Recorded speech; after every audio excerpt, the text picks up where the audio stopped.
Som. Foi. Boa noite, irmãos. A graça e a paz de Jesus a todos. Quando nós somos convidados a expor a palavra, do Senhor em algum lugar, é claro que é uma alegria muito grande poder ocupar esse espaço aqui, um espaço de adoração, mas um espaço onde nós nos colocamos à disposição do Espírito Santo realmente para falar ao coração das pessoas. Então, é uma alegria muito grande poder estar aqui. Mas eu confesso aos irmãos, estar aqui hoje especial, a alegria é dobrada, porque poder estar na igreja sem máscara é a melhor coisa, Pastor é um privilegiado todo domingo, mas isso vai passar, se Deus quiser, logo, logo nós vamos ficar livres dessas máscaras. Apesar que o pastor de vez em quando fala, que talvez as máscaras passem a fazer até parte, do vestiário popular. No meu não, de maneira nenhuma. Assim que eu puder entrar na fila da vacina, adeus máscara, para nunca mais. Mas o pastor nos fez o convite para estarmos falando com os irmãos, aí foi na terça-feira. Aí durante a semana a gente fica pensando, meditando no que falar, conversando com o Senhor, pedindo realmente uma direção. E não há como nós termos passado por tudo que já passamos até aqui, sem pensarmos realmente no quão dependentes de Deus nós somos. Porque se chegamos até aqui, foram pelas misericórdias do Senhor, com certeza. Mas só que muitas coisas ainda vamos enfrentar. Independente de pandemia ou sem pandemia, só o fato de nós estarmos vivos já demonstra que muitas lutas nós ainda teremos enquanto aqui estivermos. Então nós temos que ter realmente uma consciência de que somos dependentes do Senhor em todo o tempo. E termos realmente na consciência, trazermos realmente na nossa mente aquilo que pode fazer sentido, no sentido de pensarmos no Senhor, de atribuirmos a Ele realmente a nossa confiança, a nossa segurança. E aí eu, pensando nisso, eu fui encontrar um pensamento na vida, num contexto social, especificamente na vida de um personagem bíblico, de um profeta, na vida de Jeremias. Então nós vamos pensar um pouquinho hoje a partir do momento que Jeremias vivia, trazendo também para a nossa realidade. E aí eu peço aos irmãos, para nós ficarmos de pé, nós vamos estar lendo em Lamentações no capítulo 3, no verso 21. Vamos ler todos juntos a uma só voz? Vamos ler? Quero trazer à memória o que me pode dar esperança. Vamos ler mais forte. Quero trazer à memória o que me pode dar esperança. Amém? Pode sentar, queridos. Trazer à memória o que pode dar esperança. E é para a gente pensar realmente nisso, porque tem muitas pessoas que estão sem esperança. Tem muitas pessoas como que já jogaram a toalha. Estão contando realmente com a sorte. Mas aí eu quero pensar com vocês, apresentando aqui a partir de Jeremias, porque como eu disse, do modo que eu consegui perceber, ele deixa de ser alguém do passado para ser alguém bem atual, diante disso que nós estamos passando. Que embora vivendo em circunstâncias históricas bem diferentes das nossas, há algo que realmente nos une a esse homem, e nos une aquele contexto da época que ele vivia, Ele nos desperta para certos aspectos da nossa realidade, nos quais nós não costumávamos ver ou perceber os apelos de Deus para a nossa vida. Aí, para a gente poder pensar nisso, raciocinar nisso, nós vamos partir do princípio de procurarmos entender a situação social humana do povo no contexto da época de Jeremias, Começando pela situação internacional daquela época. O período de Jeremias, esse período especificamente que nós vamos nos concentrar, ele vai do princípio, né, da morte do rei Josias, que ocorre no ano 609 a.C., né, e até a destruição de Jerusalém e a deportação do povo cativo para a Babilônia, que se dá em 587. Tá? E o quadro da política internacional naquela época mudou radicalmente, mudou totalmente. Porque grandes potências mundiais da época, né, que eram a Síria e Egito, estavam perdendo a sua hegemonia colonialista por uma potência que se elevava, com um poder maior do que essas duas, que era a Babilônia. Então, em 612, Babilônia destrói Nínive, capital da Síria. O impacto internacional na época, se nós formos trazer para o nosso contexto, semelhante a se de repente a China jogasse uma bomba em Washington. O mesmo aspecto, a mesma situação, uma comoção internacional, uma preocupação internacional muito grande. E o povo de Washington, eu pensando em Washington, o povo de Judá via com bons olhos essa mudança da época, né? E procurava dar a sua contribuição para esse fato. O rei Josias, por exemplo, ele foi simpático a essa ascensão babilônica. Durante determinado momento, o Egito, em socorro à Síria, começa a avançar com suas tropas. Josias tenta interceptar o avanço do Egito na batalha contra o faraó Neco, e o que é que acontece? O rei Josias morre nessa empreitada. Josias foi derrotado e perdeu a batalha. Luto nacional em Judá. Morreu o rei. E aí, por conta disso, o caminho começa a ficar aberto realmente para essa ascensão, para esse avanço babilônico, né? E essa repercussão desse fato internacional começa a atingir o contexto nacional, começa a atingir diretamente o povo de Judá. Haviam duas correntes políticas nessa época em Judá. Aquela que era a favor da Babilônia, da qual inclusive fazia parte o rei, e aqueles que eram a favor do Egito, que eram a favor da predominância egípcia e assíria, né?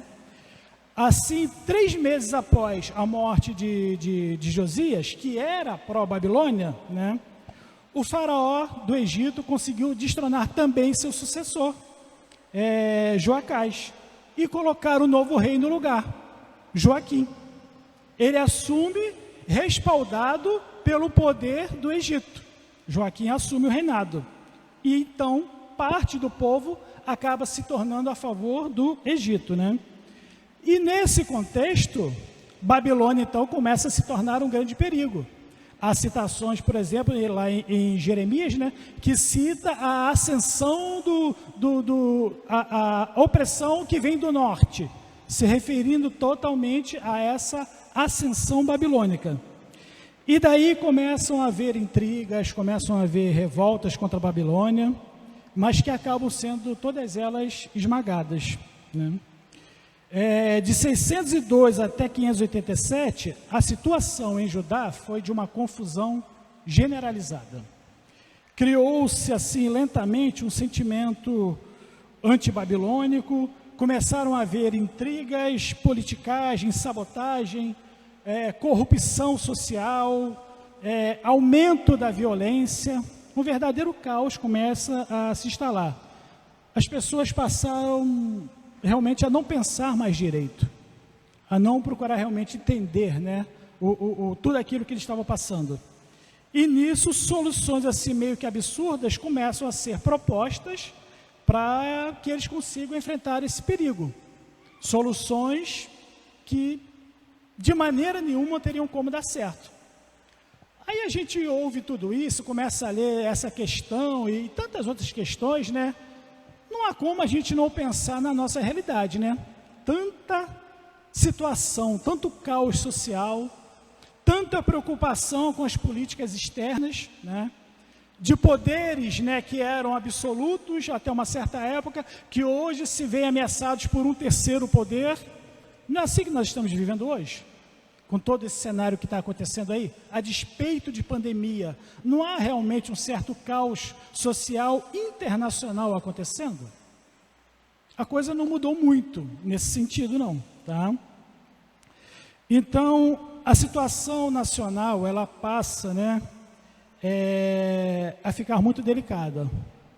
Morreu o rei Josias. A reforma religiosa que ele havia começado fracassou, não tem mais como continuar. Na incerteza geral, né, que se instala, né, cada um passa a se defender como pode, buscando seus próprios recursos, né? E aí começa a crescer uma injustiça da pior maneira que se possa pensar. E se tentava a cobertura dessa crise, né, sobre o manto protetor da religião oficial. A religião oficial, ela tentava como que colocar um certo pano, né, por cima dessa crise toda, tentando como que amenizar. Por exemplo, não era difícil encontrar profetas e sacerdotes para assim, legitimar, né, esse tal modo de proceder, confirmando as decisões dos dirigentes locais, certo? E nas suas supostas soluções para a crise que se instalava. Por exemplo, Jeremias 6, no verso 13 e 14, nós lemos o seguinte, ele vai projetar. Jeremias 6, 13 e 14. Desde o menor até o maior, todos são gananciosos. Profetas e sacerdotes, igualmente todos praticam o engano. Eles tratam da ferida do meu povo como se não fosse grave. Paz, paz, paz, dizem quando não há paz alguma. O que a gente começa a perceber aqui? Que a religiosidade, por meio de sacerdotes, de certa forma corruptos, né, ela começa a se tornar nociva para aquele povo, que acreditava nesses falsos profetas. Continuando ainda em Jeremias 23, 16 e 17, olha o que diz. Assim diz o Senhor dos Exércitos, não ouçam o que os profetas estão profetizando para vocês. Eles os enchem de falsas esperanças, falam de visões inventadas por eles mesmos e que não vêm da boca do Senhor. Vivem dizendo àqueles que desprezam a palavra do Senhor, vocês terão paz. E a todos os que seguem a obstinação de seus corações, dizem, vocês não sofrerão desgraça alguma. Nisso vem um alerta para aquela época, que serve para nós hoje também. Não se combate uma crise com ritos vazios, com cerimônias sem vidas e com promessas sem garantia. Não se combate uma crise com promessas sem garantia. Se não há garantia, não prometa. Se não há garantia, a promessa não é válida. E nesse contexto, Jeremias vivendo tudo isso, né, ele vai e escreve o livro de Lamentações. E no livro de Lamentações, né, nós percebemos realmente o lamento de Jeremias por tudo aquilo que o povo estava vivendo, por tudo aquilo que ele estava vivendo, porque foi escrito no período muito triste da história de Judá, quando ela foi invadida, devastada, além de destruir os muros, né, e derrubar o templo, ainda leva consigo os melhores da nata, né, judaica, cativos, e aí o cenário se torna o mais catastrófico possível. As cenas de horror e de isolação saltam à vista do profeta, que acompanhou tudo de perto, que viveu aquilo tudo ali muito de perto. E aí, nesse sentido, o livro de Lamentações, ele é como se fosse um poema sombrio de um coração dilacerado pela dor que está passando, pelo sofrimento que ele está vivenciando. Não bastasse o que havia acontecido com o seu povo, com ele a vida também foi dura. Rejeitado durante todo o seu ministério, viveu boa parte da sua vida preso, né, com ameaças de morte o tempo todo. Uma situação muito complicada, muito difícil.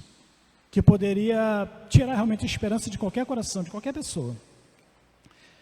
O livro de Jeremias, de Lamentações, ele tem 5 capítulos, divididos em 22 versículos cada um deles, e cada versículo no original começa com uma letra do alfabeto hebraico de forma diferente. E a tradição diz que os judeus, eles anualmente liam esse livro e choravam diante de suas páginas, porque se lembravam de tudo que haviam passado. E aí talvez a pergunta que nos sobrevém essa noite, né, seja: o que nós podemos realmente aprender com esses lamentos de Jeremias? O que nós podemos tirar de lições para a nossa vida, né? Engana-se quem pensa que Lamentações é um livro que tem uma mensagem triste. Engana-se que é apenas um livro que trata de aspectos tristes da vida do povo, né? O que nós podemos aprender realmente com esses lamentos é que, na verdade, esse livro ele é um bálsamo para a nossa vida. Se nós olharmos atentamente e procurarmos realmente entender a nossa realidade.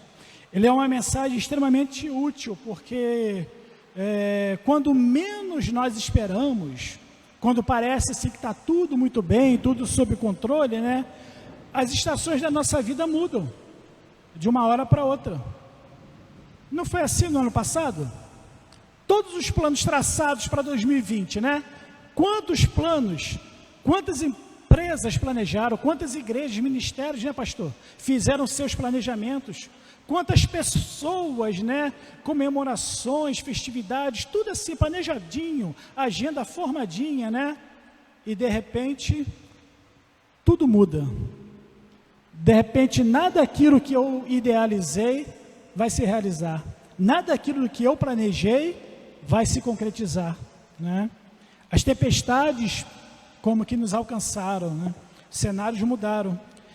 E de uma hora para outra, nesse período, de repente, o telefone toca, ou recebemos uma mensagem de uma situação, de alguém que de repente nos é muito querido, e já não está mais conosco, foi acometido pela pandemia, não resistiu, e tantos outros aí em perigo, que nós oramos para que possam, de repente, serem sustentados e vencerem de repente um CTI, vencerem de repente uma intubação.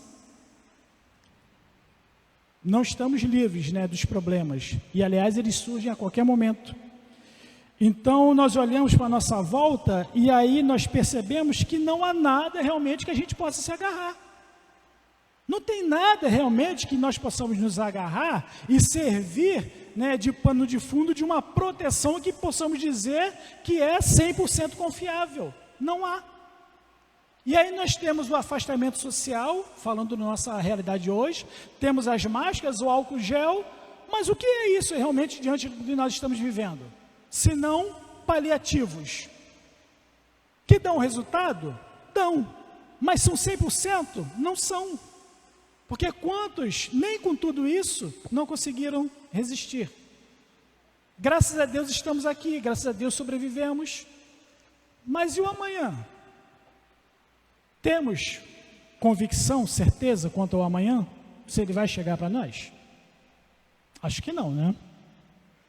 Então, nesses momentos, e isso aí ficou muito claro para nós, de tudo que nós já vimos aqui, que o dinheiro não é segurança nenhuma, que a fama que você tem não te garante nada, né? Os títulos, todo o seu conhecimento, mesmo a ciência, ela não garante nada. E hoje há essa confusão toda aí por conta de vacina A, B, C ou D, e vacina não vacina, e essa eu quero, aquela ali eu não vou tomar, tal. E a gente pensa, e nós vamos depositar toda a nossa confiança somente também numa vacina? E se não der tempo de eu ser vacinado? E se por acaso acontecer, Deus me livre, né, uma reação adversa, né? Então, em que realmente nós colocamos a nossa confiança? Em que nós depositamos realmente a nossa segurança? Tá? O que fazer para ter esperança diante de um cenário de desesperança? porque é um cenário de desesperança. Lamentações tinha tudo para ser um livro frustrante, né? Mas não é. E não é, porque nesse livro, Jeremias, ele nos ensina que é possível ter um coração cheio de esperança, mesmo em um cenário de desolação. É possível ter um coração cheio de esperança. Nos capítulos 1 e 2, ele nos dá uma ideia do cenário que estava contemplando. Ali o seu presente. No capítulo 3, ele se lembra da sua vida sofrida. Ele se lembra do passado, né? E isso lhe traz angústia. O capítulo 3 é um capítulo cheio de angústia. E o resultado disso, dessa angústia, está expresso no verso 18, onde ele diz: então disse eu, já pereceu a minha força, como também a minha esperança no Senhor. E há muitos que estão assim hoje, né? Muitos estão assim, que olham para as circunstâncias, se lembram do passado, e isso acaba trazendo angústia. Tira realmente as forças e tira a esperança até mesmo de continuar. No meio do caos, no meio das circunstâncias mais difíceis, é possível ter esperança sim, mas é possível ter esperança apenas quando nós mudamos o foco das nossas vidas e olhamos para Deus. Enquanto o foco do nosso olhar for somente a nossa própria vida e aquilo que nos cerca, nós não vamos ter esperança nenhuma. Mas se começarmos a mudar o nosso foco e olharmos diretamente para Deus, aí está realmente o sentido da nossa esperança. Jeremias diz no verso que nós iniciamos, né? Eu quero trazer à memória o que me pode trazer esperança. Isso significa o que na vida do profeta? Significa que em determinado momento ele resolve mudar o foco. Num momento de angústia, onde não há mais esperança, eu tenho que mudar o foco. Eu não posso mais ficar olhando, me lamentando e só pensando no que eu perdi, no que eu deixei de conquistar, e começar a pensar naquilo que pode me dar esperança. Ele se propõe a ter uma mudança de mente e de olhar. O passado me traz dor, se eu ficar pensando no passado, né? O presente me causa medo, se eu ficar olhando tudo que está acontecendo na minha volta, né? E então, há um Deus que está realmente atento a tudo isso. E é nisso que eu tenho realmente que pensar. Trazer a memória que me pode trazer esperança é trazer a memória que eu tenho um Deus que está vendo tudo que nós estamos passando. Sabe tudo o que está acontecendo conosco e não está dormindo. Está atento a tudo isso. Se nós tivermos essa convicção, nós temos realmente a esperança acesa novamente no nosso coração. Quando ele faz isso, seu coração de lamento se transforma em um coração cheio de esperança, né? E aí as palavras melancólicas e tristes, que são características de Jeremias, que é tido até conhecido como o profeta chorão, né? Muitos já ouviram isso. Essas palavras melancólicas, elas começam a dar lugar a expressões de otimismo. Há expressões realmente que servem para trazer aos outros também um renovo em suas esperanças, em suas aspirações. Esse olhar para Deus, ele muda a nossa visão de mundo, das circunstâncias, porque as situações que nós vivemos, por mais caóticas que possam parecer, elas se tornam pequenas diante da grandeza do Deus da nossa esperança. E isso acontece não é porque eu enxergo Deus em em todo o seu poder, né? Em sua onipotência, não é porque eu só enxergo o Deus Todo-Poderoso apenas, não é só por isso, apesar de que Deus é Todo-Poderoso, mas é porque eu começo a enxergar um Deus que é o quê? Em primeiro lugar, um Deus que é misericordioso e bom. Além de todos os atributos, ele é misericordioso e bom. Que tem o coração voltado para aqueles que sofrem, que se compadecem. Deus não está alheio aos nossos sofrimentos, ao sofrimento de ninguém, não está. Eu posso ter esperança porque, como disse Jó, muito tempo antes, né? Eu sei que o meu Redentor vive e que por fim se levantará em meu auxílio. É como se Jó estivesse dizendo naquela época, né? Eu me recuso a acreditar que o meu Redentor ficará inerte, assistindo passivo tudo que está acontecendo comigo, toda essa situação. A palavra de Jó, ela tem esse significado. E o interessante é que essa convicção de um Deus que se interessa pelos problemas, pelos nossos problemas, né, pelas nossas dores, era algo muito particular apenas dos que criam no Deus verdadeiro, dos que criam no Deus único. Porque no consenso de um mundo antigo, onde existiam várias supostas divindades, a maioria delas, se não todos, não tinham essa preocupação com o bem-estar do ser humano. Na verdade, o que se entende sobre deuses do mundo antigo eram aqueles que ficavam no alto da sua suposta onipotência, do alto do Olimpo, do monte, seja lá onde for, vendo o circo pegar fogo aqui embaixo. E quando se metiam era para fazer besteira. Mas o Deus verdadeiro, o Deus único, é aquele que realmente se compadece. E isso fica muito claro até mesmo pela expressão da mulher de Jó, né, pastor? Porque quando ela chega para ele e fala, amaldiçoa teu Deus e morre, por que ela está falando isso? Porque é um Deus que não se importa, como todos os outros. Porque o que se pensava era isso, deuses não se importam. Mas Jó sabe quem é o Redentor dele. Sabe que é alguém que olha para ele e se compadece da situação. Então, ele vai se levantar diante de toda a situação difícil que enfrentamos. Ele vai se levantar, e aí quando isso acontecer, tudo será diferente. As coisas não vão ser diferentes quando a pseudo-cura chegar para nós, não. A coisa é diferente na minha vida no momento que eu sei que Deus se levanta em meu favor. Aí as coisas se tornam diferentes para mim. Porque eu não fico dependente apenas da ação humana. Eu sou dependente de Deus, do sobrenatural de Deus na minha vida.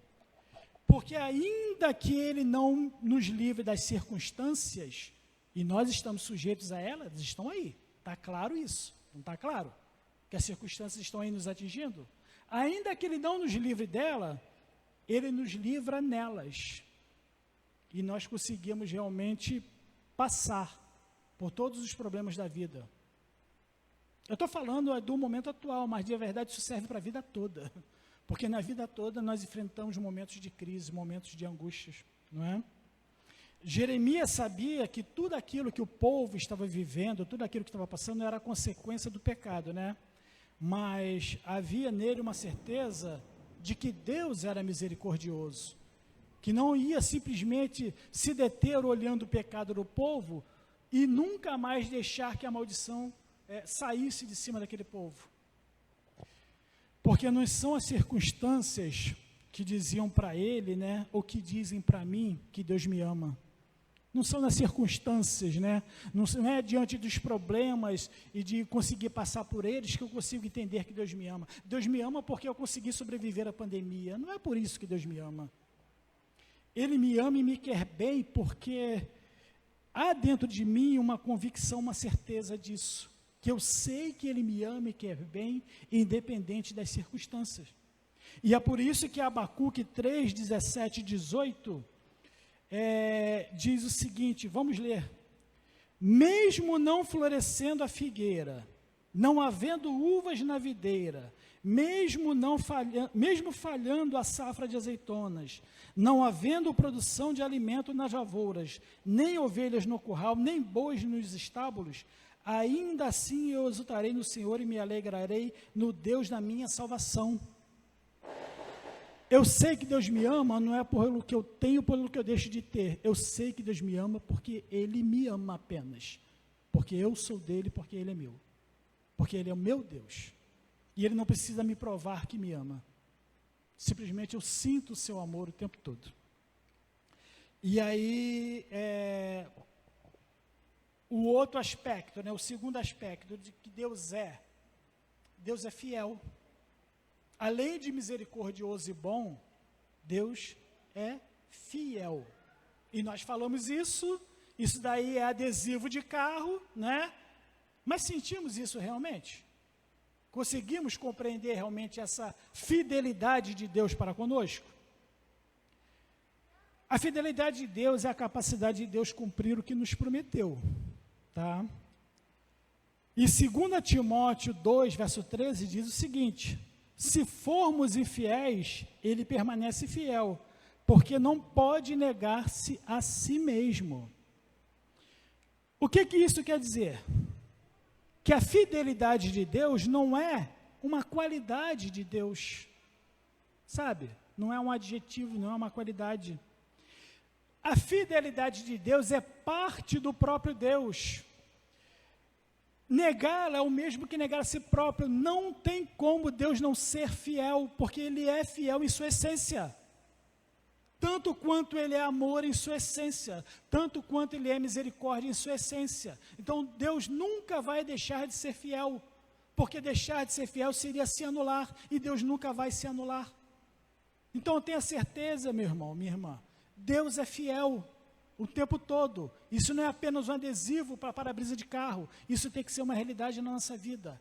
Algo de uma compreensão realmente que faça todo sentido.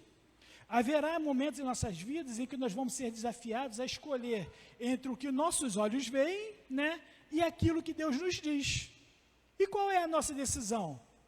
Eu me guio, né, eu me guio pelas minhas vistas? Cantamos isso, né? Me guio por vista? Ou eu me guio por Deus, pelo que Ele é, pelo que Ele me diz? Porque pelo que eu conheço dEle, pelo que eu sei que Ele conhece de mim. Isso faz diferença, né? Então, é para nós realmente crermos e entendermos, porque aconteça o que acontecer, o cenário se mostre da pior forma possível, não está nas mãos dos governos, não está nas mãos da ciência, da medicina, não está nas mãos de poder humano nenhum, a solução daquilo que nós mais ansiamos.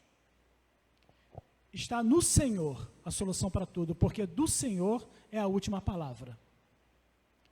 Alguém pode dizer que a vacina tal vai exterminar o coronavírus do mundo, mas do Senhor é a última palavra.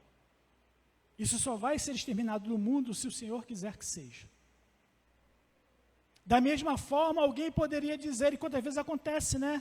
Numa situação de que, num quadro grave de uma doença terminal, alguém é desenganado e a medicina diz, não tem mais esperança, está decretada a morte de fulano, de ciclano. Mas é do Senhor a última palavra, e quantos voltam, né? E quantos contradizem a afirmação científica, a afirmação médica, baseados realmente em quê? Em entendermos que do Senhor é a última palavra. E aí, se entendermos que dele é a última palavra, nós conseguimos realmente entender que aconteça o que acontecer, venha o que acontecer, dure a crise o tempo que durar, Deus, Ele continua sendo Deus com crise ou sem crise. Deus é Deus o tempo todo e nunca deixou de ser. E Ele não é diferente hoje do que foi na época de Jeremias, do que foi na época de todos os personagens bíblicos. É o mesmo Deus que conduziu o povo em seus momentos de crise mais difíceis, para que chegasse até nós, vivo na sua palavra, as experiências daquele povo, e da misericórdia, bondade e fidelidade de Deus, e entendermos que nos nossos dias a mesma coisa acontece, porque é o mesmo Deus, e nós somos dele o mesmo povo. O povo que o adora, o povo que crê, o povo que confia. Então somos o povo que somos realmente dependentes da sua misericórdia, da sua bondade e da sua fidelidade. E aí, para nós podermos realmente chegar à conclusão, né, desse pensamento, né, entendermos que nós não temos realmente segurança, convicção nenhuma, né, humanamente falando, do dia de amanhã, do que vai acontecer, se vamos chegar até lá, não é? Mas podemos ter convicção e certeza de uma coisa: o nosso futuro está nas mãos do Senhor. As páginas da nossa história estão sendo escritas pelo Senhor. Cada dia que passa é uma página nova da nossa história que Ele escreve. E outras páginas serão escritas. Umas mais, outras menos. Mas para cada página escrita, Deus vai ter sempre uma resposta para a vida de cada um de nós. Importa você crer nisso. A sua vida está nas mãos do Senhor. Depositar nele realmente toda essa confiança. No meio da tribulação, quando tudo parecer contrário, quando tudo parecer sem esperança, não estou vendo mais uma solução, feche os olhos para tudo que está ao seu redor, meu irmão. Feche os olhos realmente, tape os ouvidos para tudo que você ouve de palavra contrária. Tudo que você ouve assim, meio que de uma conspiração para tentar te tirar do foco, para tentar realmente te desestabilizar, né? Desloque o seu olhar, o olhar do seu coração realmente para o seu Deus. Desloque realmente a sua mente, o seu coração para Deus, porque Ele é misericordioso, bom e fiel. E Ele tem sobre sua vida a primazia e vai ter sempre sobre a sua vida a última palavra, se você tão somente confiar e deixar Ele conduzir a sua vida. Jeremias, ele ainda estava vivo quando pôde ver com seus próprios olhos, né, o povo regressando. Ele ainda estava vivo no regresso. Pôde ver os muros sendo erguidos e as promessas de Deus se cumprindo. Ele ainda conseguiu ver alguma coisa, né? Então, nós temos realmente que não deixarmos que as circunstâncias tenham a última palavra da nossa vida. Porque se fizermos isso, simplesmente nós vamos desistir. E desistir significa abrir mão de tudo de bom, de tudo de melhor que Deus ainda pode ter para você. Não desista nunca. Olhe realmente para Deus. Confie que dele é a última palavra, ela pertence a Ele. Tenha em seu coração a convicção de quem Deus é e de quem você é. Esse é um ponto importante. Tenha na sua mente e no seu coração a convicção de quem Deus é e de quem você é. Sabe quem Deus é e quem você é? Romanos 14, 8. Vamos ler todos juntos? Se vivemos, vivemos para o Senhor, e se morremos, morremos para o Senhor. Assim, quer vivamos, quer morramos, pertencemos ao Senhor. Ele é o Senhor. Eu pertenço a Ele. Tenha convicção disso, de quem você é. Você é propriedade do Senhor. Você pertence a Ele. Traga à memória realmente aquilo que pode te dar esperança. No momento de dúvida, traga o Senhor para a sua memória. Traga o Senhor para o seu coração. Porque Ele é realmente a razão da esperança que há em você. Como diz lá em 1 Pedro, no capítulo 3, verso 15. Amém? Que assim possa ser, que confiemos realmente totalmente no Senhor, depositemos nele as nossas maiores angústias, nossos maiores medos, porque Ele é o conforto, o consolo, a segurança realmente para os dias maus. E a convicção, a certeza que dias melhores virão. E virão mesmo. Se não vierem aqui, com certeza será muito melhor lá na glória. Vamos ficar de pé? Vamos orar nesse momento?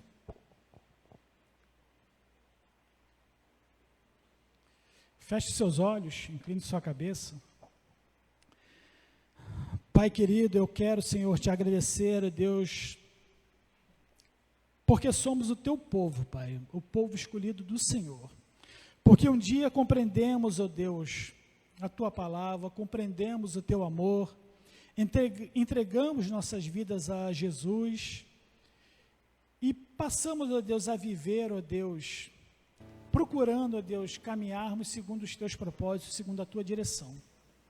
E como é bom, ó Deus, quando nós encontramos, Pai, na tua palavra, exemplos, ó Deus, tão profundos, ó Deus, de pessoas que viveram tantas crises, tantos momentos de angústia, tantas situações que humanamente nós poderíamos pensar, impossível sair dessa situação. Mas em todo tempo o Senhor mostrou que o Senhor é Deus, que o Senhor tem o controle de todas as coisas nas tuas mãos. E em cada ação tua, Deus, o teu povo pôde experimentar no passado, Deus, as tuas misericórdias, a tua bondade e a tua fidelidade. E como é bom sabermos que o Senhor é o mesmo ainda hoje, Pai. Que as tuas misericórdias, a tua bondade, a tua fidelidade ainda estão sobre nós, ainda estão disponíveis a nós. Que nós possamos realmente aprender, ó Deus, a olharmos para o Senhor, independente de qual seja a situação que estejamos enfrentando, por mais desesperadora que ela possa parecer. Momentos que às vezes, ó Deus, não encontramos, talvez naquele nosso ente mais próximos, palavras às vezes de inspiração, de conforto, de alívio, às vezes até palavras que podem até tentar nos desmotivar, mas que possamos trazer à memória o Senhor, porque o Senhor vai ter sempre para nós a motivação, o Senhor vai ter sempre para nós o encorajamento, o Senhor vai ter sempre para nós uma alegria de vida disponível, porque entendemos que somos do Senhor, que a nossa vida está nas mãos do Senhor, e se somos propriedade tua, com certeza tu quer o melhor para nós, Pai. Jeremias entendeu isso, Pai, e aí pôde transformar o seu lamento em palavras de encorajamento. Que assim seja, Deus, a nossa vida hoje. Tudo o que estamos passando, todo esse momento, a tua igreja possa tirar daí, ó Deus, palavras de encorajamento para aqueles que precisam, Deus, de encorajamento, de entenderem que o Senhor é Deus em toda e qualquer situação. Amamos o Senhor, confiamos no Senhor e clamamos: tenha misericórdia de nós, Pai. Nos abençoa, nos ajuda, nos traga a cura que precisamos, mas acima de tudo, Pai, nos dê o refrigério, Deus, e aumenta cada vez mais a nossa fé em Ti, Pai. Obrigado por tudo, Senhor, em nome de Jesus. Amém. Amém. Obrigado, irmãos. Pode sentar.